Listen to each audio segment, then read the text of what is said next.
நேற்று விஜய் அவர்கள் டெல்லியோட சிபிஐ விசாரணை முடிச்சுட்டு வெளியே வராரு.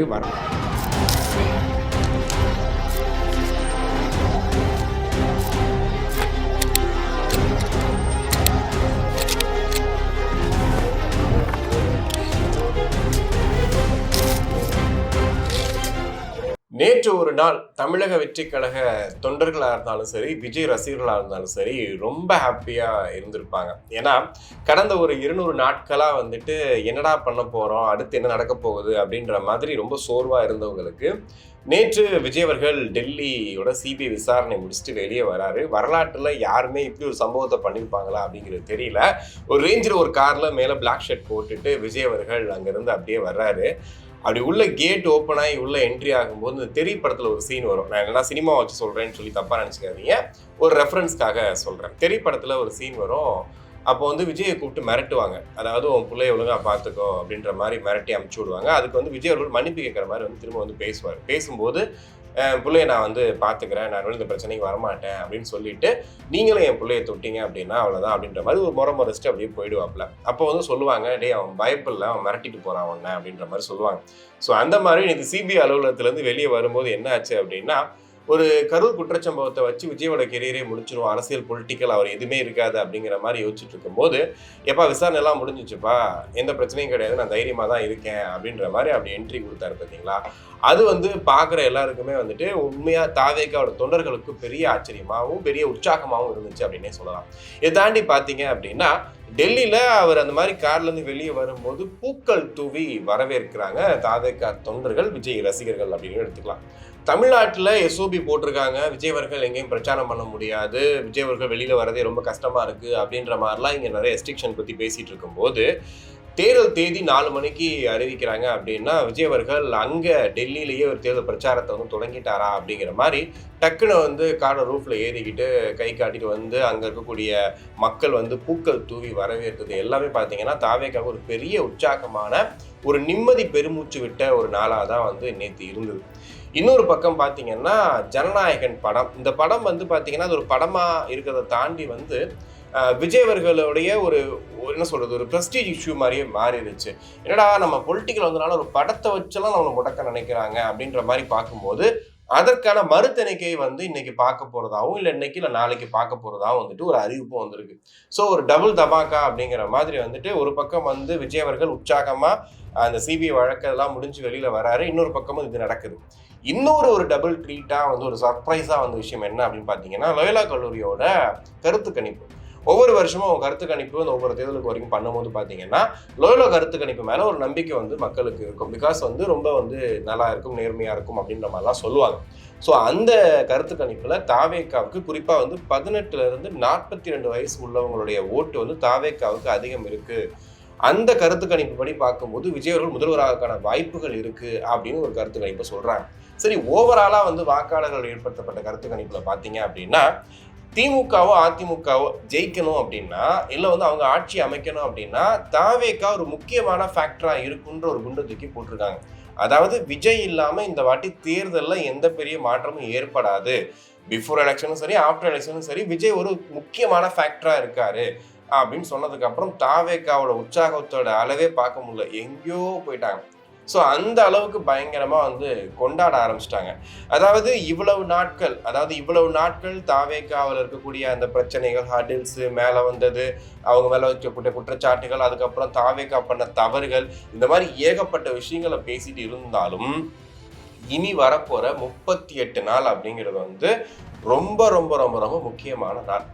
கண்டிப்பாக இந்த 38 நாளில் வந்துட்டு என்ன நடக்க போகுது அப்படிங்கிற வச்சு தான் அடுத்த 5 ஆண்டுகள் நம்மளை யார் ஆள போகிறாங்க, தமிழ்நாட்டோட ஆட்சி மாற்றம் இருக்கா இல்லையா, இல்லை தமிழ்நாடு எக்ஸ்ட்ரீசிங் அந்த பார்ட்டிஸ் தான் வந்து ஆள போகிறாங்களான்னு தீர்மானிக்க போகிற அந்த நாள் வந்து ஏப்ரல் 23. ஆனால் இந்த 38 நாளுக்குள்ள விஜய் அவர்கள் என்ன செய்ய போறாரு அப்படிங்கிறதா ஒரு பெரிய பேசு பொருளாக இருக்கு. சரி, இது ஒரு பக்கம் என்ன பண்ண போறாரு அப்படிங்கிறது பக்கம் இருந்தாலுமே, இன்னொரு பக்கம் வந்து என்டிஏ கூட்டணியில் விஜய் அப்படிங்கிற விஷயத்த நம்ம கூட பேசியிருந்தோம். நிறைய பேர் கமெண்ட்ஸ்ல சொல்லியிருந்தீங்க, இட்ஸ் ஃபேக் நியூஸ் ப்ரோ, இதெல்லாம் பரப்பாதீங்க, இது தப்பு அப்படின்னு சொல்லிட்டு. ஆக்சுவலி என்னன்னா, நம்மளுமே வந்து உத்தேசமா சொல்றாங்க இந்த மாதிரிலாம் நடந்துகிட்டு இருக்கு அப்படின்ற மாதிரி தான் சொன்னோம். அதுவும் யாரு கசிய விட்டுருப்பாங்க அப்படிங்கிற விஷயத்தையும் வந்து பேசிட்டு இருந்தோம். ஒரு பக்கம் வந்து திமுக தான் இந்த ஃபேக் நியூஸை பரப்புறாங்க அப்படின்னாங்க. இன்னொரு பக்கம் வந்து இல்லைங்க இந்த மாதிரிலாம் எதுவுமே நடக்கல. பட் வந்து தாவேகா தரப்புலயே வந்துட்டு ஒரு விஷயத்த கசிய விடுறாங்க அப்படின்ற மாதிரி நரேட்டிவ் நிறைய சொல்லியிருந்தாங்க. 2 வியூகம் வந்து இதுல வந்து குறிப்பா பார்க்க வேண்டியிருக்கு. ஒண்ணு என்ன அப்படின்னா, காங்கிரஸும் தாவேகாவும் கூட்டணி கூட்டணி கூட்டணி சொல்லி சொல்லி பார்த்தீங்கன்னா, காங்கிரஸ் அங்க வந்துட்டு ஒரு பெரிய அளவுல சீட்டை வாங்கி வந்து திமுக கூட்டணியில உட்காந்துட்டாங்க. அப்ப தாவேகா வந்து ஒரு காட்சி பொருள் மாதிரி பயன்படுத்திட்டு போயிட்டாங்க. சரி என்டிஏல அந்த மாதிரி பயன்படுத்த முடியுமான்னு கேட்டா, அந்த மாதிரியான விஷயங்கள் எதுவுமே இல்ல. இப்ப அதிமுகவும், பாஜகவும் அந்த அளவுக்குலாம் வந்துட்டு தொகுதி பங்கீடுல பிரச்சனைன்றது அவங்களுக்குள்ள பிரச்சனை. தாவேகா வச்சு அவங்க பிரச்சனை பண்ணும் பொருள் கிடையாது. இருந்தாலும் தாவேகாவை இதை எப்படி பயன்படுத்திட்டாங்க அப்படின்னா, இப்போ என்டிஏ கூட்டணி கூட தாவேகா வருதான்னும் போது பாருங்க விஜய் வந்து என்னென்னமோ பேசினாரு, கொள்கை எதிரினாரு, அப்படி இப்படினாரு. இங்க பாருங்க போய் பாஜக கூட போய் கூட்டணி வைக்க போறாரு. பாஜக கூட்டணியோட நாங்க அதாவது பாஜகவோட கூட்டணி நாங்க வைக்கவே மாட்டோம்னு சொல்லி ஆதவர்ஜனா ஸ்டேஜ்ல சத்தியம்லாம் பண்ணாரு. இன்னைக்கு போய் அவங்க கூட கூட்டணி வச்சிட்டாரு பாருங்க. நாங்க முன்னாடியே சொன்னோம் பாத்தீங்களா, பாஜகவோட பி டீம் தான் விஜய்னு சொல்லிட்டு இப்போ நிறுவனம் ஆயிடுச்சுன்னு சொல்லிட்டு திமுக கண்டிப்பா அதை பத்தி எடுத்திருப்பாங்க, கையில பேச ஆரம்பிச்சிருப்பாங்க.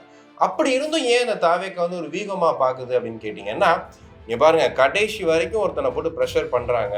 என்டிஏ குழுங்கள வா வா வா வான்னு சொல்றாங்க. ஆனா பாருங்க மனுஷன் தனியா தான் நிக்கிறாரு. ஒருவேளை என்டிஏ கூட்டணி விஜய் போயிருந்தாருன்னா கண்டிப்பா அவர் ஜெயிச்சிருவாரு. எதிர்கட்சி தலைவர் அப்படி இப்படின்னு சொல்றாங்க, துணை முதலமைச்சர் அப்படின்ற மாதிரிலாம் சொல்றாங்க. 80 சீட்டு வரைக்கும் சொல்றாங்க. ஸோ இதெல்லாம் வந்து விஜய்க்கு கிடைச்சிருக்கும். இதை தாண்டி ஜனநாயகன் படம் வந்து ரிலீஸ் ஆயிருக்கும். அவருக்கான அந்த பிரச்சனைகள் எல்லாமே தீர்ந்திருக்கும். இந்நேரம் சிபி வழக்கு எல்லாமே சரியா இருக்கும் அப்படிங்கிற மாதிரி இஷ்டத்துக்கு அடிச்சு விட்டாங்க. ஆனா ஒரே வார்த்தையில நான் நினைச்சுக்கிட்டு இருந்தது என்ன அப்படின்னா, அடுத்து வரப்போற மேடையில ஒரு பிரச்சார மேடையோ இல்ல ஒரு விழா மேடையிலையோ வந்து விஜய் அவர்கள் தோன்றும் போது அந்த மாதிரிலாம் எதுவுமே கிடையாதுங்க, அதிமுக என்டிஏ கூட்டம்லாம் ஒண்ணுமே கிடையாதுங்கன்னு சொல்லிடுவாரு. அதுக்கப்புறம் அப்படியே சத்தமா நின்று போயிடும் நினைச்சா, நேற்று நிர்மல்குமாரே போட்டு உடச்சிட்டாரு. நாங்கள் யார் கூடயுமே பேசலைங்க. சசிகலாட்டையும் பேசலை, பன்னீர்செல்வத்தையும் பேசலை. பன்னீர்செல்வம் திமுக போயிட்டார்ல, சாரி. இப்போ வந்துட்டு நாங்கள் எடப்பாடி அவர்கிட்டையும் பேசலை, யாருக்கிட்டையுமே பேசலைங்க. நாங்கள் பாட்டு தனிச்சு நாங்கள் வேலையை பார்த்துட்டு இருக்கோம். நீங்கள் வந்து சும்மா தேவையில்லாமல் எதையும் பரப்பாதீங்கன்னு சொல்லி அவர் முற்றுப்புள்ளி வச்சுட்டாரு. ஸோ இப்போ நமக்கு பூர்வமாகுது கண்டிப்பாக வந்துட்டு அதிமுக என்டிஏ கூட்டணிக்குள்ள விஜய் அவர்கள் போறதுக்கு வாய்ப்பு இல்லை, தனிச்சு தான் போட்டியிட போறாரு. ஆனா கண்டிப்பா தாவேகா கூட்டணிக்கு முயற்சிக்குது இல்லையா? அதாவது தாவேகாவை கொண்டு வரணும் முயற்சிக்கிறது ஒரு பக்கம், அந்த பாஜக அந்த கூட்டணி சொல்றாங்க இல்லையா, என்டிஏ கொண்டு வருது. ஆனா வந்து தாவேகா முயலும் இல்லையா, இவங்க ஒரு கூட்டணி கொண்டு வரலாம் அப்படின்றது.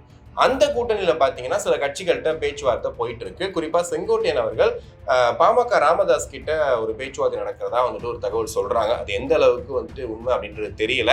இதை தாண்டி வந்து திமுக கூட்டணியிலுமே இப்போ வந்து விஜய் ஒரு காட்சி பொருளா, அதாவது காங்கிரஸ் பயன்படுத்துனாங்கல்ல தாவேகாவை, அந்த மாதிரி இப்ப விஜய் வந்து யார் பயன்படுத்திட்டு இருக்காங்க அப்படின்னா அந்த கம்யூனிஸ்ட் கட்சிகளும் திருமாவளவர்களும் சொல்லலாம். ஏன்னா திருமாவளவர்களை வந்துட்டு இப்படி ஓப்பனா சொல்றமே, இது வந்து எப்படி வந்து சொல்ல முடியும், ரொம்ப அசால்ட்டா சொல்றீங்க அப்படின்னு கேட்டீங்கன்னா, அவருடைய பேச்சுவார்த்தைகள் அவருடைய விஷயங்கள் எல்லாமே அப்படிதான் அமைஞ்சிருக்கு. ஒன்னும் இல்லை, அவங்க வரப்போறது கிடையாது. ஆனா விஜயை வச்சு ஒரு காட்சி பொருள் மாதிரி காட்டி அங்க தொகுதிகள் அதிகமா வாங்குறதுக்கான வேலைகளை பார்த்துட்டு தான். குறிப்பா வந்து கம்யூனிஸ்ட் கட்சியில அவங்க பேசக்கூடிய பேச்சை நீங்க பார்த்தா தெரியும். ஒண்ணுமில்லாத காங்கிரஸ்க்கு இவ்வளவு தொகுதி கொடுக்குறீங்களே, இவ்வளவு வருஷமா கூட இருக்கோம், இவ்வளவு வருஷமா இத்தனை விமர்சனங்களையும் தாண்டி உங்க கூட நிக்கிறோம், எங்களுக்கு தரமாட்டீங்களா அப்படின்னு கம்யூனிஸ்ட் கட்சி கேட்க ஆரம்பிச்சிருக்காங்க. திருமாவளவன் நேரடியா முதல்வர் வீட்டுக்கே போய் முதல்வர் போய் பாக்குற அளவுக்கு வந்து அவர் திருமாவளவர்கள் நேரடியா முதல்வர் சந்திக்கிற அளவுக்கு அவர் வந்து தொகுதி வந்து கேட்டுட்டு இருக்காரு. அதாவது இன்னைக்கு வின்னிங் ஃபேக்டர் அப்படின்னும் போது கண்டிப்பா திருமாவளவன் அவர்கள் திமுகவும் எவ்வளவு இம்பார்ட்டன்ட் அப்படிங்கிறது தெரியும். ரெண்டு பக்கமே சரி, திமுகவுக்கு திருமாவளவன் இம்பார்ட்டன்ட், திருமாவளவனுக்கு திமுக இம்பார்ட்டன்ட் அப்படின்னு வச்சுக்கலாம். அப்படி இருந்தாலுமே காங்கிரஸ் கம்பேர் பண்ணும்போது திருமாவளவர்கள் எவ்வளவோ பெட்டர். அவ்வளவு விஷயங்கள் வந்துட்டு அங்க வின்னிங் ஃபேக்டரா வந்து திருமாவளவன் இருக்காரு. இருந்துமே அவங்க சமுதாய மக்கள் கேட்கக்கூடிய விஷயங்கள், கட்சிக்காரங்க கேட்கக்கூடிய விஷயங்கள் என்ன அப்படின்னா, எவ்வளவு நாட்கள் தான் நம்ம கிங் மேக்கராக இருக்குது, நம்ம எப்ப கிங்கா மாறுறதுன்னு சொல்லிட்டு பல்வேறு முறை வந்து அவங்க கேட்டு பாக்குறாங்க, மோதி பாக்குறாங்க, முட்டி மோதி பண்றாங்க. பட் இருந்தாலுமே 7, 9, 4, 5 இந்த கணக்குக்குள்ளதான் வந்து சீட்டுகள் கொடுக்கப்படுது.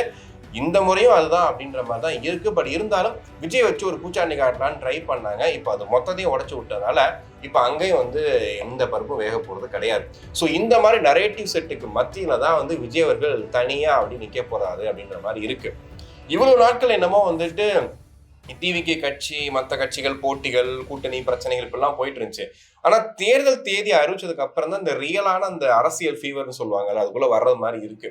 4 முனை போட்டி, 4 பேர் நிக்க போறாங்க. அதாவது கூட்டணியா வச்சுக்கிட்டா கூட 4 பேர் வச்சுக்கோங்களேன். ஒரு பக்கம் முதல்வர் ஸ்டாலின் அவர்கள், இப்போ இருக்கக்கூடிய முதல்வர் ஸ்டாலின் அவர்கள், அடுத்தது எடப்பாடி பழனிசாமி அவர்கள், அதுக்கப்புறம் விஜய் அவர்கள், அதுக்கப்புறம் சீமான் அவர்கள். இந்த 4 முனை போட்டியில யார் ஜெயிக்க போறாங்கன்ற அந்த ஒரு யோசனை இருக்குல்ல, இந்த மே 4ஆம் தேதி நடக்க போகுது அப்படிங்கிறது, அது ஒரு மிகப்பெரிய ஒரு என்ன சொல்றது, எப்படா இந்த தேர்தல் முடியும் அப்படிங்கிற அளவுக்கு ஒரு கியூரியேஷன் உருவாகி இருக்கு. காரணம் வந்து விஜய் அப்படின்ற ஒரு ஃபேக்டர்னால.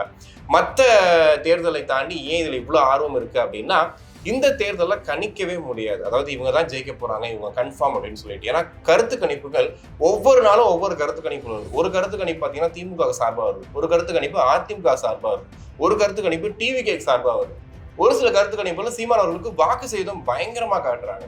அப்ப எந்த கருத்து கணிப்பு ஒரிஜினலா உண்மையா இருக்கு அப்படிங்கிறது தெரியல. ஆனா பல கருத்து கணிப்புகள்ல டிவிகே வந்து ஒரு முக்கியமான ஃபேக்டரா இருக்காங்கன்றதை மட்டும் தவிர்க்க முடியாத ஒரு இடத்துல வந்து டிவிகே இருக்காங்கன்ற மட்டும் காட்டிக்கிட்டே இருக்காங்க. ஸோ இது வந்து டிவிகே தொண்டர்கள் மத்தியில் ஒரு பெரிய உற்சாகத்தை ஏற்படுத்தியிருக்கு. இப்போ வந்து விஜய் அவர்கள் ஒரு ஆலோசனை மேற்கொண்டதா சொல்றாங்க. ஏன்னா இனிமே எஸ்ஓபி கிடையாது, தேர்தல் ஆணையம் கண்ட்ரோல்ல தான் வந்துட்டு பிரச்சார கூட்டங்கள் நடக்க போகுது. ஸோ பர்மிஷன் கேட்க வேண்டியது, தெரு தெருவா போக வேண்டியது, ஊரா போக வேண்டியது, ஒவ்வொரு இடத்துக்கும் போய் பிரச்சாரத்தை மேற்கொள்ள வேண்டியது அப்படிங்கிறது மட்டும்தான் வந்து ஒரு கட்சிக்கும் ஒரு கட்சியோட தலைவருக்கும் வேலை. ஸோ விஜய் அவர்கள் இந்த 38 நாளை எப்படி வந்து யூஸ் பண்ணிக்க போறாருங்கிறதா ஒரு பெரிய ஒரு பேசுபொருளா இருக்கு. ஆனா இதுக்கு மத்தியில இன்னொரு செக்கும் வந்து விஜய் அவர்களுக்கு இருக்கு. அதாவது தலைமையில கத்தி தொங்குதுன்ற மாதிரி ஏப்ரல் 20 வந்து அவருடைய விவாகரத்து வழக்குக்கான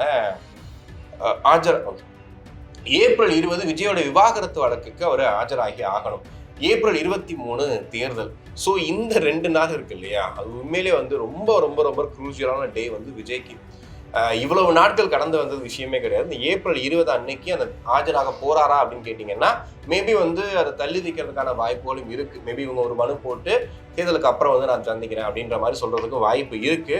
ஒருவேளை அந்த நாள் வந்து ஏதாவது ஒரு விஷயம் நடந்துச்சு அப்படின்னா, அடுத்த 2 நாள் நடக்கக்கூடிய அந்த நரேட்டிவ் செட்டிங்கை எப்படி வந்து டேக்கிள் பண்ண போறாங்க அப்படிங்கிறது தெரியல. ஆனா இந்த 38 நாளுக்குள்ள ஏகப்பட்ட விஷயங்கள் நடக்கிறதுக்கு வாய்ப்பு இருக்கு, ஏகப்பட்ட விஷயங்கள் செய்யறதுக்கு வாய்ப்பு இருக்கு. ரொம்ப ரொம்ப ரொம்ப கவனமா இருக்க வேண்டிய ஒரு 38 நாள் அப்படின்னா அது இதுதான். ஏன்னா வந்து பிரச்சாரத்துக்கு போறாங்க, வெளியில போறாங்க அப்படின்னும் போது இப்போ ஆளுங்கட்சியா திமுக இருந்தாலுமே இப்ப தேர்தல் ஆணையம் தான் ஃபுல் விதிமுறைகளையும் கொடுக்க போது, எல்லாமே அவங்க தான் பாத்துக்க போறாங்க. பட் இருந்தாலும் இதுக்கு முன்னாடி வந்து விஜயவர்களை வந்து நீங்க பார்த்ததும் இப்ப பாக்குறதுக்கும் நிறைய வித்தியாசம் இருக்கு. ஸோ டிவிகே தொண்டர்கள் விஜய் ரசிகர்கள் இதை பார்த்துட்டு இருந்தீங்க அப்படின்னா, ஒரு காணொலி காட்சி நான் பார்த்தேன். இப்போ நான் பேசிட்டு இருக்கிறதுக்கு முன்னாடி பார்த்தேன். ஒன்றும் இல்லை, விஜய் அவர்கள் கார் வந்து போகுது சிபிஐ விசாரணைக்காக சென்னையில் ஒரு இடத்துல கிராஸ் பண்ணி போகுது. ஓரமாக பார்த்தீங்கன்னா அந்த காரை வந்து வீடியோ எடுத்துட்டு இருக்காங்க, அப்படி போயிட்டு இருக்கு. ஒரு பக்கம் வந்து அந்த காரு போடுறதை பார்த்துட்டே இருக்கும்போது டக்குனு கேமரா அப்படி பேன் ஆகி திரும்பும்போது பார்த்தீங்கன்னா விலையில்லா விருந்தகம் சொல்லிட்டு அவங்க கட்சிக்காரங்க சாப்பாடு போட்டுருக்காங்க. சிரிச்சுட்டே சாப்பாடு போட்டுருக்காங்க. நமக்கு என்ன தோணுச்சு அப்படின்னா, அவங்க அந்த வேலையெல்லாம் விட்டுவிட்டு விஜய் போறாரு இல்லையா, அவரை பார்க்கறதுக்காக கை காட்டுறதுக்காக போவாங்க அப்படிங்கிற மாதிரி நம்ம யோசிச்சுக்கிட்டு இருந்தா, அவர் போயிட்டு இருக்காரு, இவங்க பாட்டு சாப்பாடு போட்டுட்டு இருக்காங்க. ஸோ இதைத்தான் வந்து விஜய் அவர்கள் எதிர்பார்த்துட்டு இருந்தாரு. அதாவது விஜய் நான் என்ன சொன்னனோ அதை நீங்க சரியா செஞ்சீங்கன்னாவே போதும். ஏன்னா அவர் கண்டிப்பா பார்த்துட்டு தான் போயிட்டு இருக்க போறாரு இவங்க சாப்பாடு போடுற விஷயங்களை. ஸோ அந்த இடம் வந்து எனக்கு ரொம்ப கரெக்டா இருந்துச்சு. ஓ இப்படிதான் இருக்கணும் அப்படின்ற மாதிரி. ஸோ டிவிக்கு தொண்டர்கள், டிவிக்கு மேலக்கூடிய பெரிய விமர்சனமே என்ன அப்படின்னு கேட்டீங்கன்னா, இந்த மாதிரி தொண்டர்கள் மனநிலை வந்து இன்னும் ரசிகர்கள் மனநிலையா தான் இருக்கு.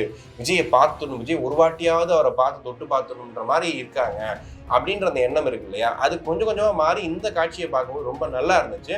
ஸோ இனிமே அவர் பிரச்சாரத்துக்கு வரும்போதும் சரி, அவர் வெளியில நான் அடிக்கடி வரப்போறாரு, வரும்போது பாதுகாப்பு ரொம்ப ரொம்ப ரொம்ப முக்கியம். இந்த பைக்ல பின்னாடி போய் துரத்திட்டே போய் பார்க்கறது, இல்லை அவர் வந்துட்டு எப்படியாச்சும் ஒரு செல்ஃபி எடுத்துடலாம்னு சொல்லி பின்னாடி துரத்திட்டு போறது, இந்த விஷயங்களை அவாய்ட் பண்ணாலே விஜய்க்கு நீங்க தொண்டர்களா செய்ய வேண்டிய ஒரு பெரிய விஷயமாவே இருக்கும். அதுதான் விஜய் அவர்களும் எதிர்பார்ப்பாரு. ஸோ 2026 தேர்தல் இறுதி கட்டம் ரொம்ப நாளா சொல்லிட்டு இருந்தோம். உண்மையிலேயே அவரோட இறுதி கட்டத்தை நெருங்கி வந்திருக்கு. இப்போ உங்க மனநிலை எப்படி இருக்கு?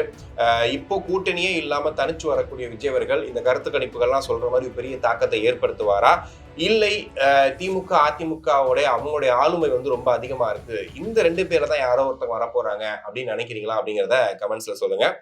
நன்றி.